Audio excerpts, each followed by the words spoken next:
Ornithology. What a fine achievement for Cheltenham Town. Hello, and thank you for joining me for the fourth episode of Ornithology, a podcast from the Robins Trust. My name's Jamie, member of the board of the Robins Trust, and this is a podcast I've put together to just lift the lid on the club a little bit, understand how things work within it for supporters and fans, to just understand how it all fits together. In this episode, I caught up with Gavin Crowe, who is head of medical at Cheltenham Town. And he talked to me about the medical side of things, really, an area in which I was pretty ignorant, other than a certain well-known management simulation game on the computer, in which I think it's fair to say not that much detail is provided on how the medical side of looking after players and training is really investigated compared to how things work in the real world. While Gavin joined me as head of medical, he also talked about the role played in some other unsung heroes of the Cheltenham Town Brigade, including James Redman, who is the first team sports scientist, Sammy Gilchrist, who's head of sports science, performance analyst Tom Carter, and the club doctor Sophie Risebero. If I've forgotten anyone else that Gavin then mentions, apologies to you, but it's good to just highlight how this is a team effort. We talked about everything from maintaining fitness, managing injuries, what happens on the field of play when a player is injured, how players are rehabilitated, the kind of medical due diligence that's done when a player is being signed. I didn't know about a hell of a lot of this stuff. He also talked about how we use facilities from other places, the constraints that there are on the club. I think it's fascinating. And really, he helped to highlight this sort of the more human side of things. When we're waiting for, JP or someone in the media to let us know about this player that's been injured for what seems like ages, I think Gavin makes a pretty good appeal for a little bit more understanding about that. Gavin really highlighted the human side of the people behind injuries, and when a player is injured, and it's so frustrating for them that they're not being able to get back to fitness, that it's not great when fans are talking on social media or asking them as they go into the match on match days, when they're expecting things to be fixed.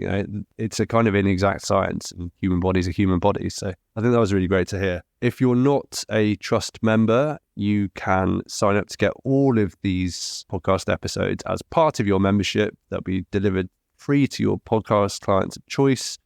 If you go to robinstrust.org/join, you can sign up for £10 a year to be a member. Or if you'd like to support us even further, you can be an investor with a regular monthly donation starting at £5. Thank you to everyone who's listened so far. I wanted to just ask you about how the medical side of the club works. There's obviously a lot of moving parts to it. So I wonder if you can give me a kind of overview of who's in the team and sort of how their roles work, maybe to begin with. Okay, so there's four of us. There's myself, who oversees the department. You got the club doc, Sophie Risebero. She's a really important part for match days and our go-to for like general illness or general issues. She's probably one of the best people you can have for a match day. She's an anaesthetist and a very good one. And so she's really helpful for the trauma side of it. Then we have James Redman. So he works alongside me on a daily basis. He gets me moaning at him about general things, so he's my sounding board.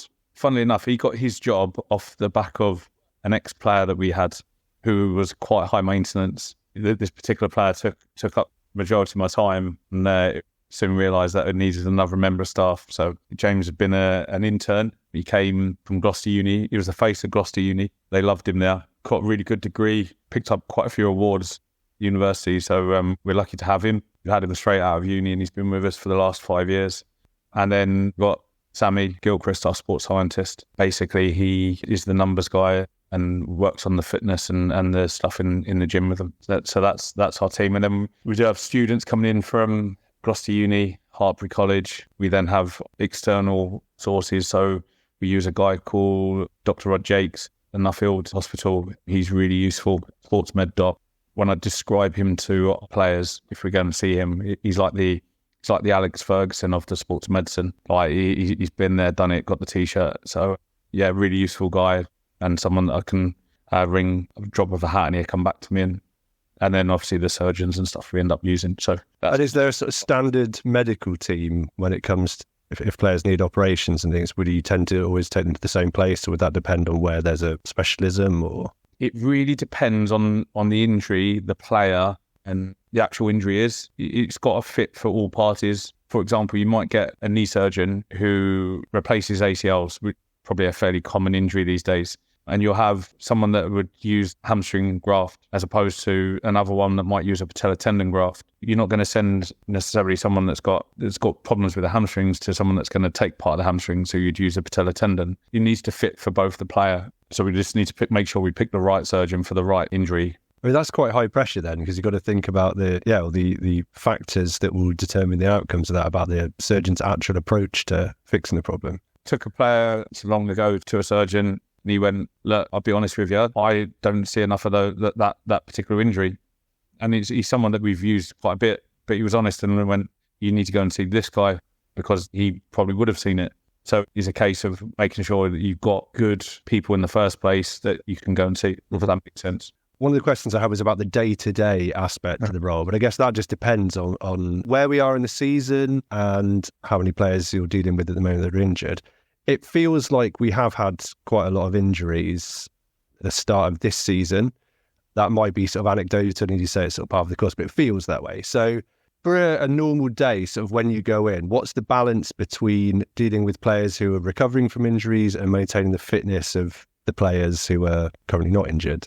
You're right. We have had, at the start of this year, we have had a lot of injuries, more than I would have liked. When you break it down, the majority of them were contact. The majority of them were ankles, strangely enough. There's a lot of injury prevention type programs that are in place, but you're never going to prevent an injury. You can try as hard as you want. People have been doing it for years. You can try and reduce them a little bit or try and mitigate risk, but ultimately injuries will still happen. Hence why the medical departments at clubs keep growing and growing, because everyone's trying to prevent them. So yeah, the contact injuries that we've had, been a little bit unlucky with. We've had a couple of soft tissue injuries. I think it's a club process because there's multi people involved in the decision making of when players return. We give over as medics information to coaches and managers, and then ultimately it's the manager's decision what he does with that information. And it is not an exact science. We will follow protocols and we look at up-to-date research to see the best way that we can rehab players and get them back on the pitch. Sometimes it's not as clear cut as, oh yeah, he's out for 8 weeks and then they're back at 8 weeks, which is the big expectation is that, well, if you say that someone's back at 8 weeks, you expect them back then. Can I just ask quickly about that forecasting? Because I think that's interesting. That's something that on social media people say about. They say, well, we know that player X had this particular injury and they were out, and that's normally 2 months or whatever. We haven't heard anything about them for 3.5 months or whatever. That sort of forecasting, and I'm sure clubs, there do seem to be some sort of mind games and shenanigans that slightly go on about saying when players might be ready. The press are sticking microphones in front of managers' faces and asking the details about this sort of stuff. But how accurately, from when you've assessed an injury after a match, can you generally tell that it might take to recover? Because I assume the individual is quite important in this as well in terms of healing. So one of the big things that we have at the minute in terms of how footballers, managers, players, agents all expect players to have MRI scans. That's kind of the common approach. And quite often people get hooked up that we've got this injury and it's going to be an 8-week injury. People end up rehabbing the scan and not the player. MRIs are useful tools to help us with our decision making, but ultimately we're rehabbing a player and providing they hit all the markers, goals that we set for them. As long as they hit them, we might be able to shave off a bit of time because they can progress a lot quicker than what's expected. And so, yeah, trying to make a decision on length of time for me generally happens maybe 2 or 3 days after the injury. Very rarely do we go, oh, he's going to be 2 weeks, 4 weeks, 6 weeks, the day of the injury, because the day of the injury is always going to be worse. We try and let 40 hours settle and then reassess and then make our decisions on the detective work that we then go through in terms of our clinical and functional testing that we might be able to do with them. And if there are players who kind of come back to fitness, and you said it's the manager's decision at the end of the day, but if you return someone to first team action, does the medical team have a specific way of monitoring that while it's, they're not fully back to fitness yet, getting their fitness level up rather than getting injured? For an example then, player has muscle injury, he's trained for a week, maybe he's been out for say 6 weeks, with this muscle injury, he's trained for a week, hit all his markers, but you know that he's not going to be up to match fitness because he hasn't been able to do match play. He's trained, but it can't necessarily replicate what happens in a game. Player then plays over the length of time suggested. So say we said play him for 60 minutes, but he ends up doing 90 minutes because of the state of the game and etc. And so that's the manager's the one that's making the decisions on that. It might be then after that game, the player actually feels okay, but he's carrying maybe a bit of fatigue, muscle might be exposed a little bit. Then we have a game on the Tuesday, he might then play again, longer than he should, and then all of a sudden the injury that we've just returned him back from has been back into an overuse injury and then is out for a bit of time. So that's where the decision making in terms of making sure everyone's on the same page and everyone knows might be the outcomes. And then it's then down to the manager to go, okay, and everyone understands the risks, we can return a player back in. It's not passing the buck on it, but it's a case of we're a team, we're a collective, we sit down, have these open discussions. Us as medics will put our point of view across, the sports scientist point of view across, the coaches put their point across, and then it'd be down to the manager to make the decisions from there. And in terms of the coaching and the training sessions, are the medical staff present when players are sort of being eased back in? And do they draw up sort of bespoke training sessions for those players returning from injury? There has to be a medic pitch side. So we have to make sure that we have someone on the side of the pitch just in case, similar to a game situation where something might happen. So we're always monitoring them, and particularly Sammy, our S&C, he will oversee the data side of it. With George Lloyd, who we're just returning back to fitness, I did a session with him on the Tuesday of last week. Sammy starts moaning because he's done quite a lot of XLs, decels. It's fine. So when he was training with the rest of the squad, he had to come out of doing the XL, decel stuff with the rest of the squad. So it's just managing the week.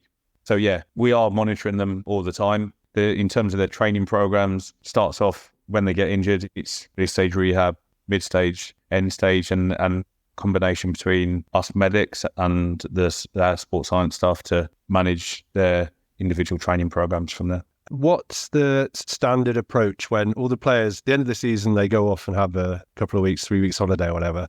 What do the medical team need to do when all the players come back, and how do you sort of get them back to fitness for the season ahead? Generally, players come back in good shape. The suggested time is they have a couple of weeks at the start of the off-season as downtime, and then they're back to their individual training programs. And so when they come in, it's not necessarily about getting them fit, because they should return back fit. It's a case of getting the tactical and technical stuff done, as well as getting them fitter to play. We fitness test them start of pre-season and at the end, see where the progression's made. We do a lot of monitoring of the players in terms of post-match stuff. So groin squeezes, hamstring work, jump testing. So we're consistently monitoring them throughout. So yeah, it's the program's designed with coaches and the sports science to get the players the appropriate amount of minutes without trying to get too many injuries, soft tissue injuries more so than the other ones. Yeah, so it's a case of the coach and the sports science department trying to marry up what they need. Do we tell our players what to eat? Do we have nutritionists who give them schedules for each week or anything like that? So we provide them with information. The club has access to a nutritionist, but he's not employed by the football club with the first team. We do speak to him about what we provide them during the week, because Monday, Tuesday, Thursday, Friday, they have breakfast and lunch with us. So we're in control of that side of it. And yeah, it's a case of just trying to educate the players in what's the right thing and what isn't. So I think education for players is probably the most important thing. I guess the club has a duty of care to sort of group of young men who have quite short careers, really, in the scheme of things. So a lot of the nutrition stuff, as well as looking after the physical side of things, there's going to be a lot of best practice anyway. That's just good advice if you're using your body in that way, I guess. Yeah, with all our players, with gym stuff, with getting better as a footballer, getting better as a person, helping with time they go to sleep, what time they get up, when they eat, when they drink, how much they drink, when to switch off, when to stay off social media, when to put their phones down. We try and help them as best we can. Players need to make sure that they're open-minded to the advice that's given. The majority are. I think some could probably do with an extra nudge, but that's probably down to us as staff to try and find a way to tap in to try and help them, try and help improve them. In terms of the facilities that the players use for the physical fitness, is that all down at the training ground? Do people tend to have stuff, the players have them in their homes? I know like the young players share homes and stuff like that. Would they have exercise equipment? Okay. So been quite lucky over the years. We haven't got an abundance of equipment, but the board have been really good to drip feed us some money. So we try and improve things every year. I know Clive loses his head with me a little bit because I'll be like, Clive, I need this and it's going to cost this. If I can put a strong enough argument across and they can see the benefit of it, then the board are really supportive. So that's great. Could the facilities be a little bit better? Of course they could, but we do well with what we have.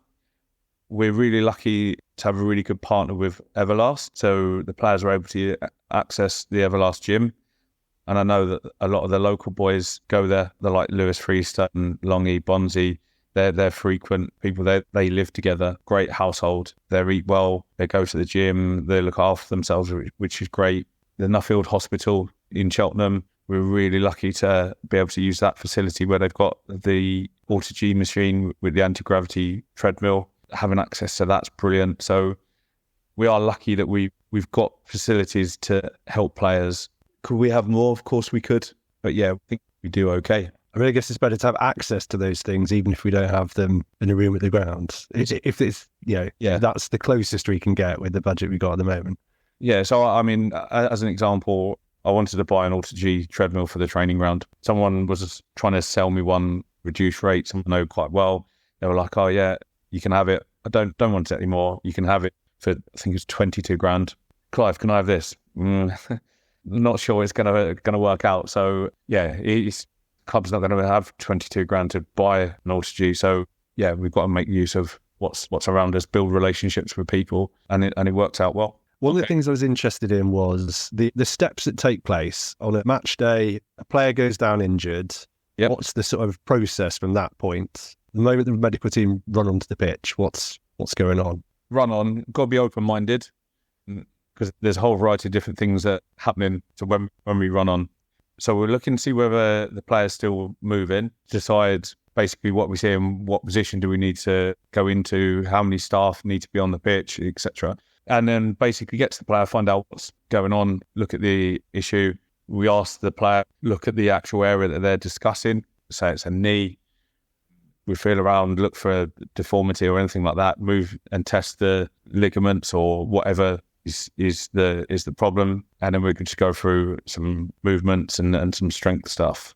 And then in that time, we're processing what we're seeing and then deciding whether they can continue, whether they need to be stretched off, whether we can walk them off, whether we can hold fire right until half time, depending on the time, whether there's blood. If there's blood, then can we bandage it up? We're then having the referees obviously tell us to speed things up. So we've got to manage them. We've got other players coming over going, oh, felt this, or another player might be going, oh, I felt the calf. So we're then thinking about them. We've got the manager wanting to know what's happening and whether we're taking them off or keeping them on. We've got input from our analyst, Tom Carter. He's really good. So he'll give us feedback about what the mechanism or what he's seen on the video, because he's able to watch it back and tell us, okay, hit his head or he's landed and twisted his knee inwards or outwards. And so that's all going on in our mics. So there's a lot going on, and it's for us to be very calm and reassuring, but make quick decisions, whether they're staying on or going off. And if you take them off the pitch, I assume they're assessed immediately as soon as you get back. Yeah, if it's serious, then we're going to go off into the treatment room and the doc, and probably James will go in and assess. And then if made the decision on the pitch and it's a case of they've pulled their quad or their adductor, then we know that they're right on the bench, and then we'll wait until, say it's Saturday game, we'll wait until the Monday to see what it looks like. But yeah, if it's really serious, then they're going and get assessed and then off to A&E if needed, or crutches, boot, brace if required. I mean, I assume once it's that serious, it's the same process to go to A&E and stuff as it would be for anyone else, really. An open fracture or something, it needs immediate attention. Yeah, so it's a case of going into A&E like anyone else. If we're lucky and we know someone that's on call, they might speed it up a little bit, but otherwise we're waiting the same as everyone else. That's quite interesting, right? So it could be, just sat on the uncomfortable chairs with lots of kids climbing trees next to footballers. We had Scotty Flinders with his broken leg a few years back. He had his operation, and we was lucky enough that our foot and ankle surgeon was on call, as was one of our knee consultants. And so we were really lucky that both of them were available to do us up, and had really good service. Works out well. So the other thing that I wanted to ask about was the medical work that happens when a player is being signed, and how much you would talk to the medical team at the club they're coming from, for example, the club they're going to. So, what's your involvement at the point of assessing a player who's potentially coming in? Our process is we get informed who could be coming in. So we'll do our research, internet research. Google's brilliant because there'd be reports of different injuries that you pick up. Might be major, might be minor. You scour the data. We then look at their games played, about minutes that they've played, and out of how many minutes they should have played, so that they might have made, say, 27 appearances, but only totaled, like, say, out of that 27, they might have only done 10, 90 minutes, and the others, they're coming on a sub. So it's a case of, okay, brilliant, they've made 27 appearances, but we need to see how many minutes they would have played in or should have played in that time. And we look throughout their career, whether there's any patterns, things that they miss. If we've got a relationship with the medical staff from clubs that they're coming from, might be able to get a bit of information, but we'd need consent from the player in order to get that information. So quite often it's a case of us seeing the player. We then gain consent. We then talk to the club, and then going from there. We try and get as much information as possible. I know we're going to do things slightly different moving forward with the new manager coming in, and he's got his own ideas, and I'm really enthused by what he wants us to look at moving forward. So that's great. It helps if we know the medical staff that they're coming from, because we know with the information we're going to get. Equally, the same happens with players that leave here. If we're asked the question and we've got consent from the player, be open with them, because I know that I'm going to get the same information when it comes back to us. I know we sort of chatted a bit about people talking about the fitness levels or injuries and things like that. I think it's probably important to get across that when we're rehabbing players, and I don't think I've ever had a player at Cheltenham that wants to be injured. They want to be playing. And I think it's really important that sometimes things don't go to plan. Like, you look at the big clubs in the world, and quite often you'll see a player that go, oh yeah, it's going to be out for, 6 weeks. But he's ended up going in for an operation after 6 weeks. I think it's really important. Things aren't as smooth as, okay, they get injured and they go back. There's a lot of factors that are involved in it. And one of the key things is psychology of injury. And I've been quite lucky. I'm sure you won't mind me speaking about it. Chris Hussey was brilliant. Probably changed how I work with players. I always thought, yeah, this is my way of rehabbing, and this is what we're going to do. Couldn't do that with Chris. And I learned loads from him. He was challenging, but he's so helpful in understanding that the psychology required to help him get through aspects of training and injury and stuff. And I think that's really important, that we understand that the psychology of injuries and players are massive. Yeah, sometimes things aren't smooth as just an ankle injury, managing other things that are going on behind the scenes with the players, etc. But yeah, I think that's probably a really interesting part to play. Yeah, I mean, that's really worth saying as well, because I'm not going to say it's in a sense of entitlement, but people do sort of say, well, why aren't the club telling us about, this player not coming back? I mean, I feel that in any other walk of life, there's a kind of confidentiality about that anyway. Yeah. They're not going to feel great that their body is not healing in quite the way that they're expecting it to, or they've got setback. One of the things that I always find quite interesting with players is they might come across as rude, and they don't mean to be. But if they're injured on their own crutches and they're come to say for a home game, I try and avoid them coming, because I know that they would get asked probably 3, 4, 5, 50 times, how's that? It won't be long. And they keep repeating it. And honestly, it's probably one of the worst things an injured player could hear. It's like, oh, he's still injured, or like, oh, that's going to be a long. And I think sometimes we forget they're human at the end of the day. So I think we need to respect that sometimes information doesn't get out there because there's a bit more to it. The effort amongst the staff, the coaches and players, etc. We can see a improvement, but hopefully with no injuries. Thank you to Gavin for his time, for joining me. As I say, I found it a really fascinating chat about something that I knew very, very little about. And thank you for listening. If you enjoy podcasts about Cheltenham Town, you'll probably know about the Robins Report. But if not, here's Owen Knight to talk a bit about it. Hello, my name's Owen, and I'm the host of the Robins Report podcast. Catch us on your podcast platforms as I dissect everything CTFC with guests. We're very proud to be CTFC's longest serving and only weekly podcast dedicated to the Robins. Hope to have you listening soon. Thanks for listening, and as always, up the town. Do go and check out the Robins Report for a regular weekly update and insight into the club. I'll be back next time where I was speaking to John Duffy about the stadium and how everything's run at Wadden Road, the completely Suzuki Stadium, and the considerations they have about putting a match on every other week. Thanks everyone for listening. This has been an Unsound production for the Robins Trust. Talk to you next time.